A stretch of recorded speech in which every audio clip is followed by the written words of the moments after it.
하겠습니다. 자, 네. 주역으로 가시죠. 주역으로 가겠습니다. 주역의 테마는 뭡니까? 네. 탄압을 하고 싸움을 치열하게 할수록 전투력이 강해지는 전사들 네. 이렇게 했습니다. 3위는요? 네. 이용, 네. 이종원. 지금 장래에 이제 기대가 없었는데 이번 지금 최숙현 선수권으로 그래도 싸워주는 분들이 있네에 예. 다시 조금 5% 관심이 갔다고 해야 되나요? 그러나 역시나 신인 정치인들입니다. 그래서 이용이란 분 있고 이종원 지금 네, 요번에 공익제보자. 공익제보자인데요. 뭐 탈취범으로 몰아가지고 네. 말이 됩니까? 그러면서 다시 언급되는 게 신재민 전 사무관, 김태우. 네. 네, 두 분을 통해서 이 청와대의 민낯이 어쩌면 지금 조금씩 밝혀지기 시작했고 네. 이용 국회의원이에요. 봅슬레이 켈레톤 국가대표 총감독을 하던 분인데 이분이 지금 이 체육계의 문제점을 들고 나왔습니다. 그래서 그나마 어쨌든 잘해주고 있다. 네. 예, 이런 분들이 많아져야 됩니다. 김태우, 신재민, 저 신재민 사무관 없어진 날 제가 기도하고 울었어요. 그래가지고 네. 저랑 같이 있던 사람들이 아니 뭐 남인데 왜 울어 그래요. 그래서 남이야 제가 그랬어요. 내일이야. 그렇지. 언젠가 잘못되고 있다는 거를 말을 했는데 네. 그 사람이 자살하기 똑같지 않습니까? 지금 신재민 떠오르지 않습니까? 지금 체육회의 문제지만 그거 제대로 조사하십시오. 네. 그리고 김태우 수사관 얼마나 그들이 탄압을 했습니까? 지금까지도 조국 사건에 김태우 수사관은 계속 불려가고 있어요. 네. 이런 사람들이 공익제보자고 지금 이종원이라는 분 부정선거 이거 대한민국 국민으로서 선관위의 잘못을 밝혀내기 위해서 6장 그걸 갖고 탈취범이라고요. 그리고 단국대학교에 대자보 붙여서 대학생들에게 이 애국자들 지금 여러 가지로 나오고 있지 않습니까? 지금 대학생들이 알린 것 같고 다른 타 건물에 들어와서 그걸 붙였다고. 이들은요 예전은 국가보안법이라도 해서 이 뭔가 이념적인 사범으로라도 몰았죠. 이 사람들은요 아주 죄명을 다른 걸 갖다 붙여요. 지금 네. 박상학 대표도 그렇고요. 그러니까요. 네, 이렇게 탄압을 하는데요. 이종원 이분 많은 분들이 응원하고 지금 어제 잠 못 이루고 많은 분들이 막 저한테도 대신 좀 가서 싸워달라고 이종원 이분 좀 구출해달라고 그러는데 아니, 공익제보자면 의인인데 네. 의인이 이제 가수 나온 제가 네. 방송에서도 그런 표현을 썼는데 고려시대 문익점 네. 선생이 중국에서 모카 씨를 부통에다가 넣어서 들여왔잖아요. 중국 입장에서 보면 탈취범이야.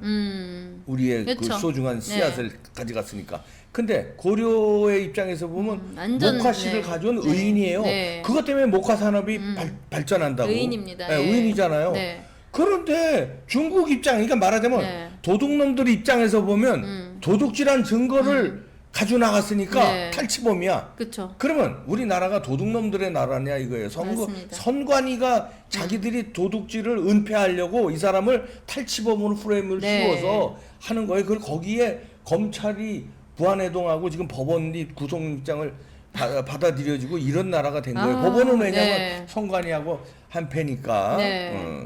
이렇게 그리고 그 해서 검찰도 그 지방 검찰은 좀 지금 민주당 성향이 강한 쪽이라고 그러더라고요. 그리고 네, 그런 쪽으로 배당을 했겠죠. 원래 그 공익 제보자는 이제 밝히지 네. 돼요. 않아도 네. 내가 예를 들어서 어디서 제보를 받았어. 그래 방송을 했어요. 그럼 그 취재원에 대해서 난 그거 누가 얘기했어? 안 밝혀도 돼요. 맞습니다. 왜냐면 그 사람 보호해야 돼요. 왜냐면 보복을 당할 수 네. 있거든. 그런데 민경호 의원이 6장을 흔들었단 말이에요. 근데 안 밝혀도 돼요. 누구한테 제보 맞아요. 받았는지. 그런데 민경욱 의원을 막 지키려고, 탈탈탈탈 예, 너무 괴롭히니까, 털고 예. 현역 의원이었는데 막 털고 휴대전화까지 네. 압수하고 몸수색까지 다 하고 서양기 목사를 갖다가 몸수색하고. 집안을 열 몇 시간을 압수수색을 하고 아우. 또 검찰에서 불려도 열 몇 시간을 조사하고 이러니까 이종원 이 공익제보자 이거 나 때문에 여러 사람이 고생하네. 아이고 내가 가져 나왔어 하고 기자회견에서 밝힌 거예요. 네. 그랬더니 이제 이 사람이 의인화되면 안 돼. 네. 그러니까 탈취범으로 이제 몰아서 범죄인으로 네. 뒤집어 씌우는 거예요. 맞습니다. 이걸 지켜드려야 됩니다. 이거 보호해야 돼요. 이 이종원 이분 때문에 어제 그 의왕갤러리 청년들이 저하고 통화를 했는데 울었대요. 어떤 청년들 몇 명은 새벽 기도를 가서 그럼. 하나님한테 외쳤대요. 왜냐면 이 사람 이렇게 잡아가면 왜냐면 거기서 지금 그냥 청년들이 개인으로 나왔는데 어떤 청년이 좌파에서 공격을 해가지고 지금 400만 원 벌금이 나왔대요. 근데 얘는 이제 무서워진 거예요. 근데 이종원을 안 지켜주는 이 보수를 보면 이제 자기네들 이게 뭐지 대한민국 저기는 어차피 믿지도 않아요. 근데 우리 우파 진영에서 지켜줘야 됩니다. 네, 모든 면에서 지켜줘야 되고요. 나서줘야 되고요. 저는 네. 이종원 사건으로 이제 네, 이한열 열사 얘기하시더라고요. 예. 커질 거다. 네. 이제 이렇게 네. 이제 저들의 만행이 부정선거를 가리려고 별짓을 다 하는 맞습니다. 예. 만행이 터졌기 때문에 네. 우리가 여기서 가만히 있으면 안 됩니다. 맞습니다. 네. 그래서 진짜 이종원을 맞습니다. 네. 지켜야 되고 네. 이종원을 가다 놓는 이 법원 네. 이거 심판 받아야 됩니다. 맞습니다. 아유, 그래가지고 실제로 이 청년 공감해서 이렇게 철인 3종 경기 이거에 대해서 이제 했어요. 여기가 이제 김은희 비례 후보였는데 안 됐지만요. 여기에 나서 줬습니다. 그래도 이런 일들을 계속 해주십시오. 곳곳에서 네. 정말 억울하고 했던 일들 이어서 해주셨으면 좋겠고요. 네. 김태우, 신재민 예전에 예, 기사입니다. 내로남불. 그럼 우리는 기억하고 있습니다. 저도 그날 진짜 저도 울었거든요. 그래서 오늘 네. 울고 있다는 청년들에게 저도 용기를 줬어요. 우리가 싸우자. 우리가 싸우자. 네. 네, 싸울 것 어떻게 싸워야 하는지는 그리고 이제 검찰 투표용지 제보자 구속영장 민경우 의원이 법원의 판단을 믿는다. 네. 했는데 법원의 네. 판단이 구속시켰잖아요. 지금 의정부 지검 형사 3부 송지용 부장검사예요. 네. 네, 송지용 부장검사고요. 구속영장 청구한 네. 사람입니다. 네, 투표용지 외부로 유출한 이모 씨에 대해서 구속영장 청구했고요. 예, 영장 실질 심사는 이날 의정부 지법에서 열리는데요.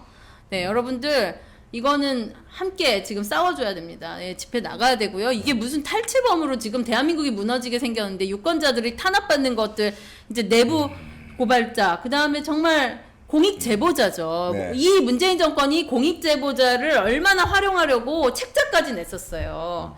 그래서 저도 사실 공익 제보할 일이 하나 있었는데 할까 말까 했었는데 이 문재인 정권의 공익 제보자라는 정의는 이들은 우리 편 갖고 온 사건 중에 쓸만한 사건에 해당 제보자를 공익 제보자라고 말합니다. 자기들한테 불리한 사건은요. 탈취범. 모든 죄명을 붙여서요. 입을 막고 고통스럽게 하고 그리고 벌금을 물리고요. 이것이 지금 문재인 정권. 그러니 누가 나섭니까? 네, 문재인 정권. 그러나 곧 얼마 안 남았다. 이렇게 하면 할수록 네. 국민들의 분노는 더 커지고요. 이제 곧 네. 얼마 안 남았다는 말씀을 드립니다. 자, 네. 2위 가겠습니다. 네. 자, 2위는요. 네. 윤석열. 주역입니다. 예. 주역 2위. 탄압 지금 받고 있죠. 여러 가지. 물론 아직도 윤석열 검찰총장에 대한 많은 이견이 있습니다. 근데 저들이 저렇게까지 공수처를 만들어서 1호로 윤석열을 보내버리려고 할 때는요. 분명히 지금 탄압을 할수록 네. 윤석열 검찰총장이 전사가 돼주기를 바라는 많은 국민들이 있어요. 근데 아직 그 여망이 나오지는 않았고요. 네. 이것은 네. 그래서 지금 어떤 길을 가야 할지 윤석열 법조 원로들에게 거취를 자문하는 일이 있었다 네. 해서 지금 이제 제가 볼 때는 이런 것들이 기사화됐다는 건 이제 활동 개시입니다. 네. 혼자 결정을 딱 하는 게 아니라 지금 이런저런 명분을 쌓고 활동을 할 겁니다. 이제 그러니까 여러분 보고 계셔야 될 것 같고요. 이 탄압이 아까 그랬잖아요. 세게 할수록 선배들과 상의한다는 소리는요. 검찰계는요. 그렇습니다. 자기가 행동 개시할 때 야 내가 불 지를 거야 하는 애는 그냥 그거 하나 불 지르다가 그냥 그 성냥불 꺼지고 말아요. 그런데 모든 이 원로들과 상의할 때는요. 무섭습니다. 다 자긴 준비가 된 거고요. 상의해서 진짜 대한민국 어떻게 지켜내야 될지에 대한 상의를 분명히 저는 할 것이다. 명분을 쌓고. 네. 예. 그래서 법조계 원로들에게 자문한 것으로 전해졌고 어떤 길이 국가와 검찰을 위한 것이겠냐 고견을 구한 것이다. 윤 총장은 추 장관의 지위를 받아들이면 검찰 독립성을 훼손시켰다는 내부 비판에 수용하지 않으면 항명이라는 외부 비판. 지금 양쪽에 다 쓴 상황이죠. 네. 근데 이 상황에서 어쨌든 고검장, 검사장 회의 내용을 보고받은 것과 별개로 직접 선배 검찰총장 등 법조계 원로들에게 의견을 구하며 네, 저는 잘했다고 생각을 하고요. 잘했어요. 이제 이제 다음 주 요번 주 계속 검언유착이라고 말을 하잖아요. 그들이 뭘 검언유착입니까? 지난번에도 나왔지만 추미애가 검언유착입니까? 본인이 지금 추미애 MBC 유착이지. 추미애와 MBC의 유착입니다. MBC 언론 유착입니다. 네. 아유. 그래 그나마 다행이에요. 그들을 다 이제 언론인들도요. 오죽 창피합니까? 저 같은 사람도 계속 저널리스트 얘기하고 기자가 있습니까? 나도 쓰면 너보다 잘 쓰겠다라는 국민 여론이 있으니까요. 기자는요. 쪽팔리면 못 사는 거거든요.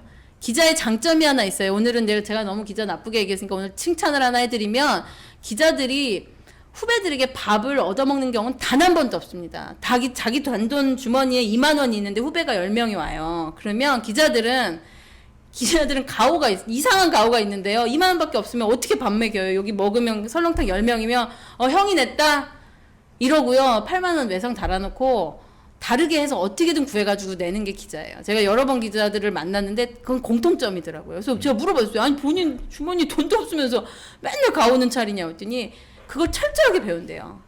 후배한테 얻어먹지 마라. 후배는 무조건 보면 밥 사라. 그게 기자다. 근데 여러분 밥은 잘 사시는 거 아는데 이제 밥 사는 게 중요한 게 기사를 좀 써주세요. 취재를 하고 언론 그러니까 기자들이 정신 차리셔야 됩니다. 아니면 이제 매체는 변해요. 여러분들 못 먹고 살 때가 곧 옵니다. 왜냐면 언론사 지금 방송계 망하거든요. 언젠가 망하고요. 지금 언론사도 안 보면 끝나는 거예요. 그럼 메이저 언론 몇 개 남고 그냥 끝나는 겁니다. 그러니까 기자분들도 네. 네, 정신을 차리시길 바랍니다.